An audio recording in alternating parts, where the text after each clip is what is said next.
समाज को प्रेरित करने का ऐसे ही बीड़ा प्रदीप सांगवान जी ने भी उठा रखा है। मन की बात में हमने प्रदीप सांगवान जी की हीलिंग हिमालयज अभियान की चर्चा की थी। वो फोन लाइन पर हमारे साथ हैं। प्रदीप जी नमस्कार। सर जय हिंद। जय हिंद भैया। कैसे हैं आप? सर बहुत बढ़िया, आपकी आवाज सुन के और भी अच्छी। आपने हिमालय को हील करने को सोची, हाँ जी सर। अभियान भी चलाया। आजकल आपका कैंपेन कैसा चल रहा है? सर बहुत अच्छा चल रहा है। 2020 से ऐसा मानिए कि जितना काम हम 5 साल में करते थे अब वो 1 साल में ही हो जाता है। अरे वाह। हाँ जी सर।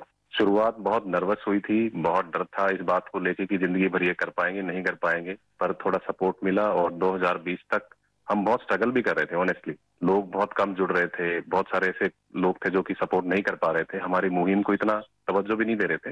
बट 2020 के बाद जब मन की बात में जिक्र हुआ उसके बाद बहुत सारी चीजें बदल गई। मतलब पहले हम साल में 6-7 क्लीनिंग ड्राइव कर पाते थे, 10 क्लीनिंग ड्राइव कर पाते थे। आज की डेट में हम डेली बेसिस पे 5 टन कचरा इकट्ठा करते हैं अलग अलग लोकेशन से। अरे वाह।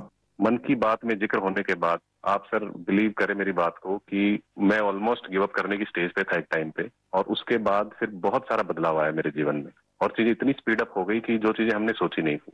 सो आई एम रियली थैंकफुल कि पता नहीं कैसे हमारे जैसे लोगों को आप ढूंढ लेते हैं। कौन इतनी दूर दराज एरिया में काम करता है, हिमालय के क्षेत्र में जाके बैठ के हम काम कर रहे हैं, सॉल्टिट्यूड पे काम कर रहे हैं, वहां पे आपने ढूंढा हमें, हमारे काम को दुनिया के सामने लेके आए।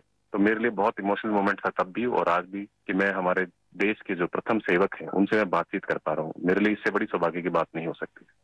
प्रदीप जी, आप तो हिमालय के चोटियों पर सच्चे अर्थ में साधना कर रहे हैं और मुझे पक्का विश्वास है अब आपका नाम सुनते ही लोगों को याद आ जाता है कि आप कैसे पहाड़ों की स्वच्छता अभियान में जुड़े हैं।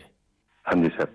और जैसा आपने बताया कि अब तो बहुत बड़ी टीम बनती जा रही है और आप इतनी बड़ी मात्रा में डेली काम कर रहे हैं। हाँ जी सर। और मुझे पूरा विश्वास है कि आपके इन प्रयासों से, उसकी चर्चा से अब तो कितने ही पर्वतारोही स्वच्छता से जुड़े फोटो पोस्ट करने लगे हैं। हाँ जी सर। बहुत ये अच्छी बात है। आप जैसे साथियों के प्रयास के कारण west is also a wealth ये लोगों के दिमाग में अब स्थिर हो रहा है और पर्यावरण की भी रक्षा हो रही है और हिमालय का जो हमारा गर्व है उसको संभालना संवारना वो सामान्य मानवी जुड़ रहा है। प्रदीप जी बहुत अच्छा लगा मुझे। बहुत बहुत धन्यवाद भैया। Thank you sir, thank you so much. जय हिंद। साथियों, आज देश में टूरिज्म बहुत तेजी से ग्रो कर रहा है। हमारे ये प्राकृतिक संसाधन हो, नदियां, पहाड़, तालाब या फिर हमारे तीर्थ स्थल हो, उन्हें साफ रखना बहुत जरूरी है। ये टूरिज्म इंडस्ट्री की बहुत मदद करेगा। पर्यटन में स्वच्छता के साथ साथ हमने इनक्रेडिबल इंडिया मूवमेंट की भी कई बार चर्चा की है। इस मूवमेंट से लोगों को पहली बार ऐसे कितनी जगहों के बारे में पता चला जो उनके आसपास ही थे। मैं हमेशा ही कहता हूं कि हमें विदेशों में टूरिज्म पर जाने से पहले हमारे देश के कम से कम 15 टूरिस्ट डेस्टिनेशन पर जरूर जाना चाहिए।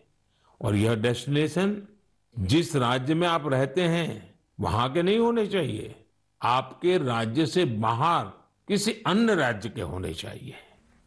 ऐसे ही हमने स्वच्छ सियाचिन, सिंगल यूज प्लास्टिक और ई वेस्ट जैसे गंभीर विषयों पर भी लगातार बात की है।